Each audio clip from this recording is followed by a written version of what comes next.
Oh, hello, YouTube. It's been a little while since I put up a video, so I thought I'd do a little update today and uh, give a little quick talk on where I am at with my health today. Because, as you know, all the videos that I've done on health, I've kind of covered ticks because, it all kind of comes together.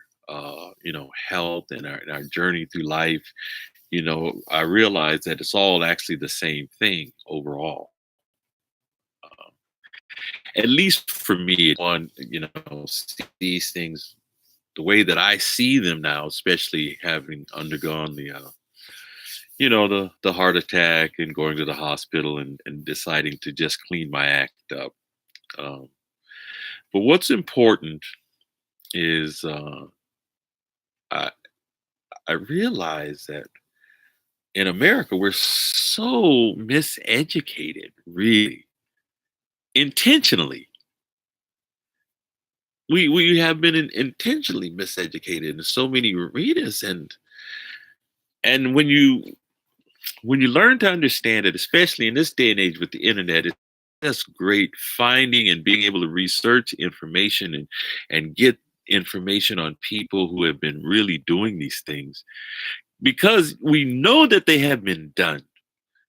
But for a long time, you'd never see that information. And so now we can see it and we can analyze it and we can experiment with it. And lo and behold, there's enough information where you can actually effectively change your own health. If you really need to, want to, have a desire to, you can do that. And you can redesign your body. It's never too late. It's never too late. It can be done.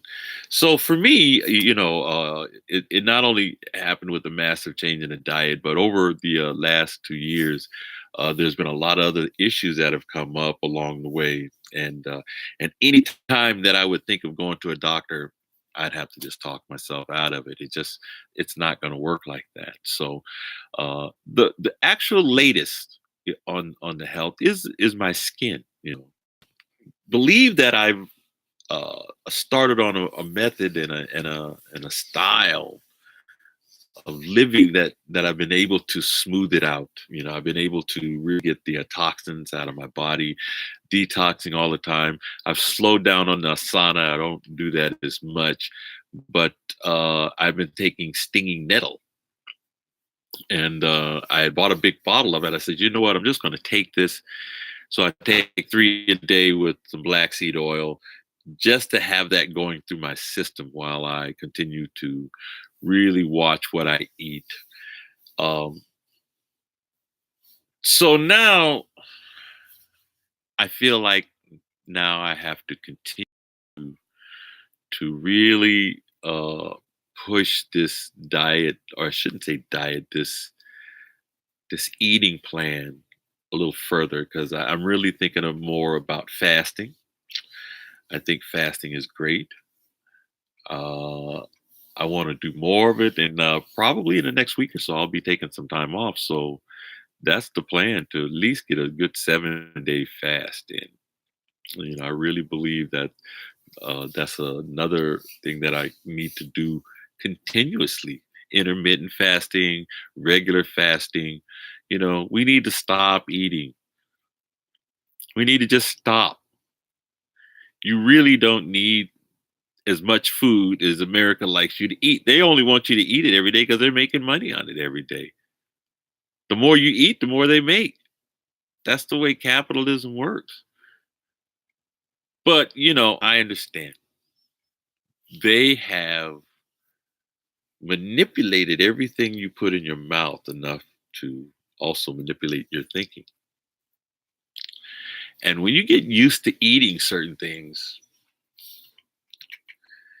it's hard to just say no.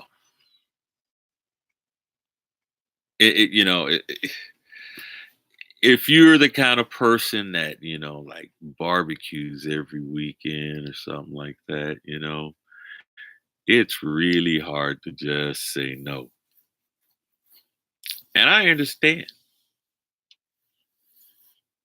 but that's a part of the spell that we're under. Oh, it's okay to eat meat. My parents lived a long time eating meat. They're fine, you know?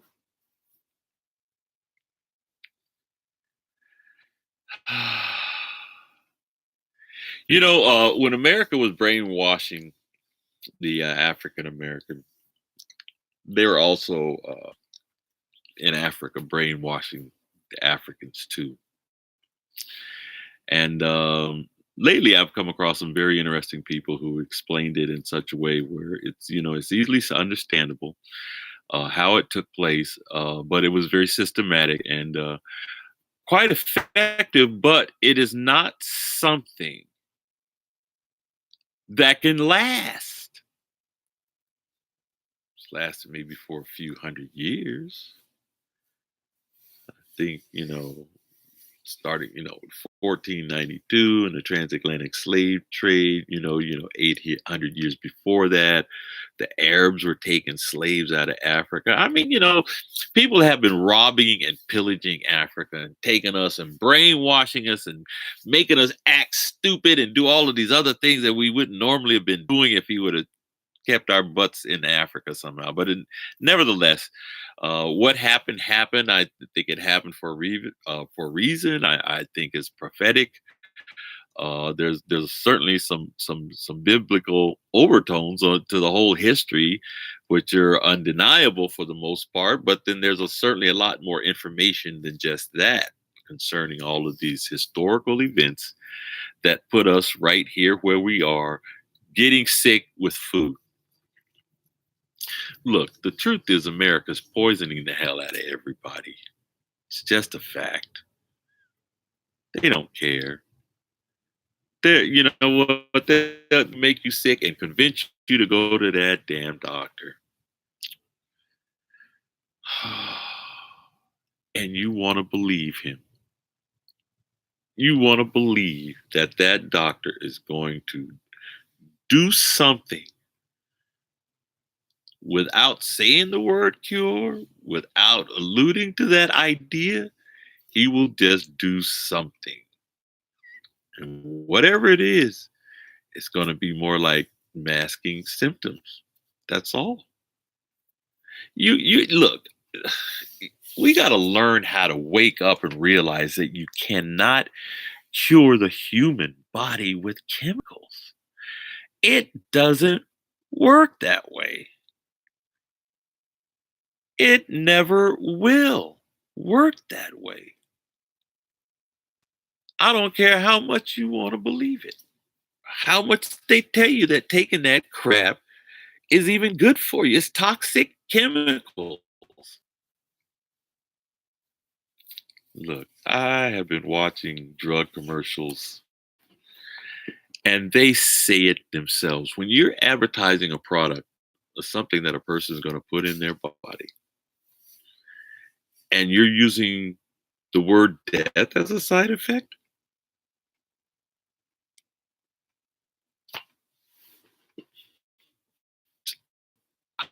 I, I don't understand. Either. It could actually kill you. But nevertheless, ask your doctor about it. And if that man writes you a prescription for something like that, he's a very, very evil man. And if you take it, you're a very foolish person. I'm sorry to say. I hope that doesn't hurt anybody's feelings. But you're very foolish to continue to go to these people when they're feeding you toxins. Yeah, you know what? I was caught up in it for a hot second until such time as I had to wake up.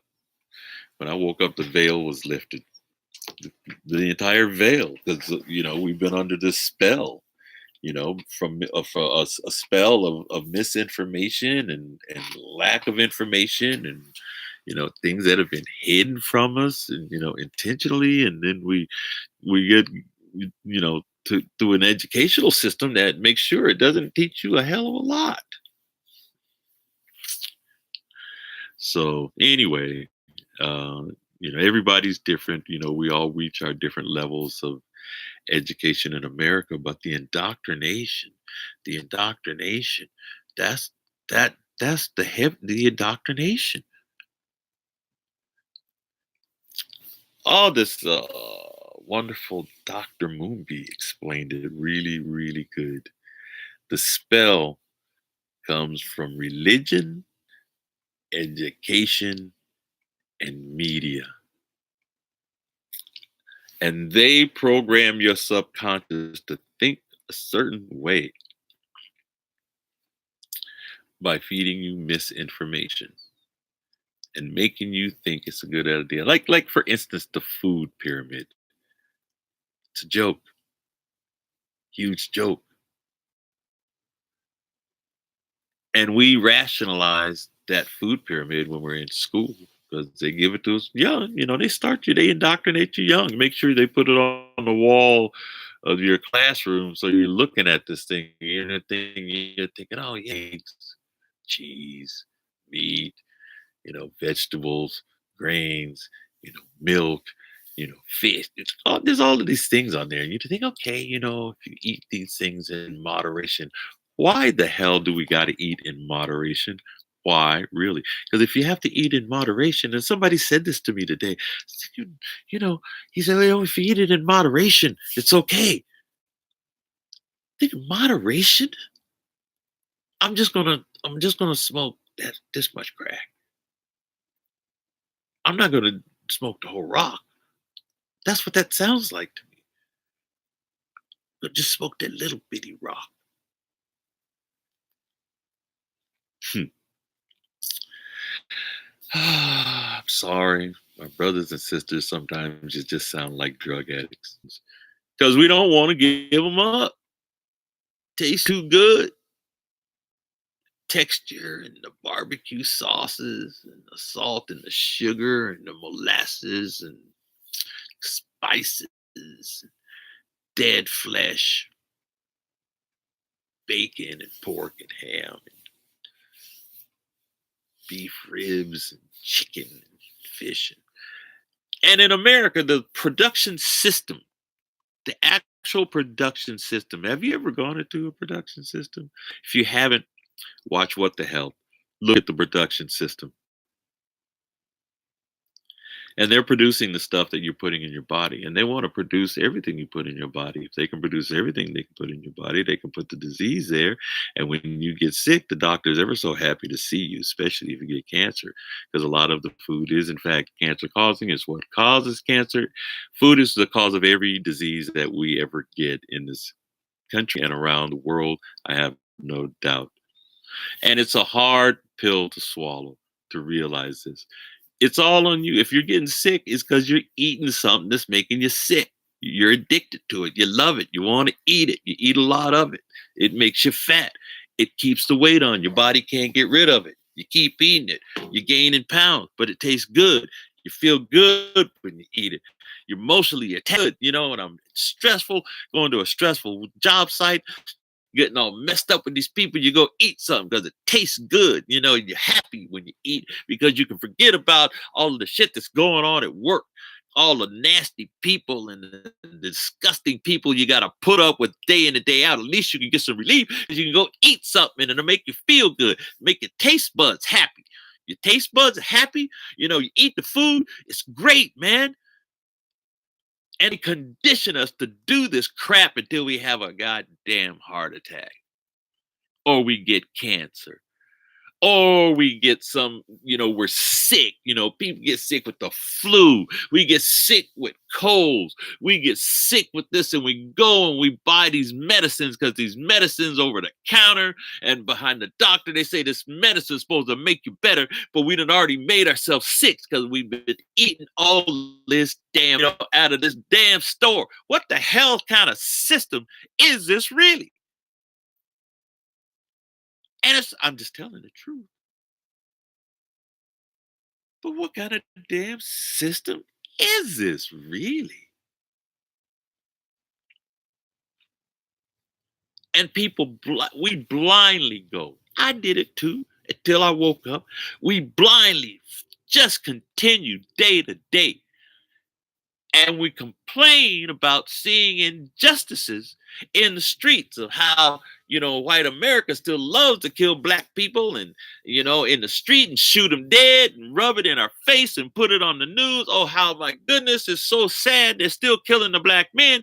And then they want to start a movement, they want to hijack it with some kind of LGBT program, all of a sudden mixed up with everything else, and nobody wants to talk about the black man being at home. Why? Because nobody wants the black man at home, never wanted him there, and they did everything to get him out of there ever since we've been in America. But look, I'm a black man at home. I'm staying at home. I see these issues as what's going on with America. And it's amazing they were able to carry on this deception and bring it as far as they did. But it ain't going to last. And that is the beauty of knowing the truth. It's collapsing. It's going to fall apart. Civilizations rise and fall, but you know what? Africa is rising. Black people are rising. Black people are going to be changing very soon. Just like me, just like me. I mean, maybe not just like me. Everybody's got their own path, but uh, but we have to wake up and pull off the veil and stop it. Stop participating in the madness. And if you must go that far, if you believe in a God per se, if it's the Judeo-Christian God, or even an ancient God, or Islamic God, or Jewish God, it's kind of tough to say, but I put it to a pastor like this once. I was telling him what was happening with me. I said, you know what, man? I said, at the time, I think I'd lost 50 pounds. I told the pastor, I said, you know what, pastor? I said, I lost weight by obeying God, but I don't believe in God. And he was quite confused when I said it. And it may sound strange to some Christians or other folks of the religious persuasion, but it doesn't matter, because that's to make them understand. But to put it in more simpler terms, I mean, there are certainly scriptures in the Bible that tells you how to eat. So why are you eating stuff that you're not supposed to eat, and putting stuff in your body you're not supposed to put there? The worst part, I think, really overall is, when I look back at history, I realize that black people are having these problems because they turn their backs on their gods, on their true God. They turned their back on him a long time ago when they accepted the Christianity that it was being pushed by the Europeans. That's when they did it. And when they did it, that's when their lives went to hell with the transatlantic slave trade. You shouldn't have been listening to those Europeans, because they just took your spirituality, painted it with a big white brush, sold it back to you, and you fell for it. You turned your back on your gods. And when you disobey your God, you, you end up being enslaved. Nobody needs to be embarrassed. But everybody needs to get right with what I'm saying here. Even though I say I don't believe, I'm not going to be attaching myself to anybody's particular god or goddesses or whatever. But certainly my God looks just like me.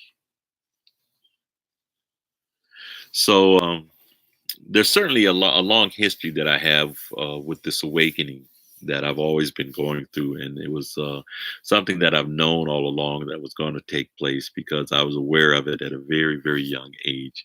I was very aware of a lot of things that that puzzle me, that tended to make me think that my lifelong goals had already been chosen for me because these issues seemed um, a little intense for me even when I was younger, but I knew something was wrong with American society in the way that I grew up. I mean, I actually led a very sheltered life, but the circumstances put me in places like Wichita, Kansas, and we didn't think much of it growing up. We grew up. You grow up, you learn, but you realize that there's things going on that are much larger than what they seem to be at the time, and particularly the behavior of white people towards black people. Let's face it, it's such a contentious issue, and let's face it, it'll probably be forever. But uh, be that as it may, we have to learn as black people to deal with this on a more effective level. And there certainly is many more alternatives to dealing with it. But ultimately, it seems to be our responsibility. It seems to be black people's responsibility for some reason to like civilize white people.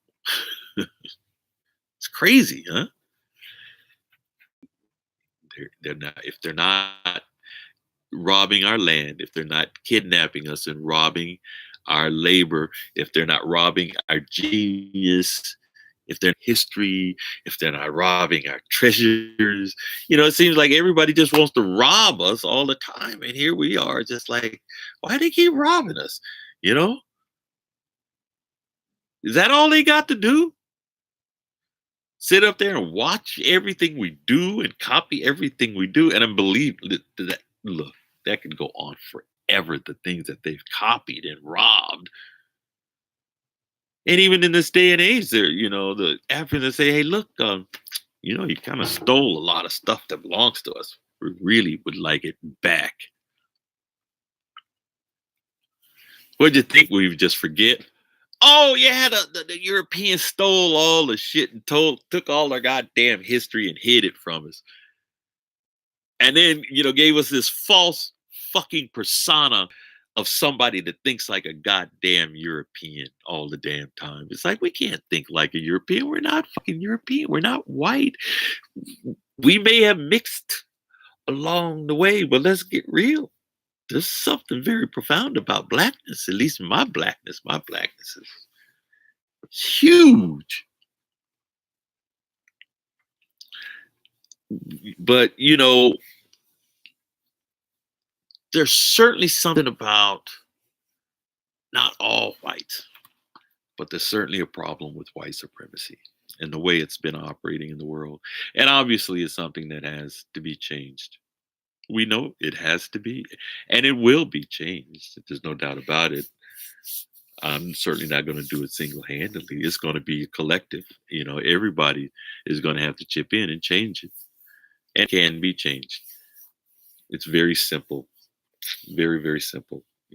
It's not as hard as you think. But anyway, I wanted to get up to date, even with myself and my thoughts and the direction. Still working on the skin. I get some itchy stuff. It just itches sometimes, but it seems like everything's changing. Your skin does regenerate every 37 days, I think it is, and your skin is constantly shedding, dead skin and making new skin, and I'm watching changes all the time in my skin. A lot of things are changing. So every day is a change. Every day is a renewal. Every day seems to be a revival. It's a beautiful day coming. I've heard that Africa's rising. And when it rises, it's going to rise all over this planet. As it was in the beginning, so shall it be in the end. Peace. I'll see you guys later. All right. Let me see if I can sign this thing off. Bye.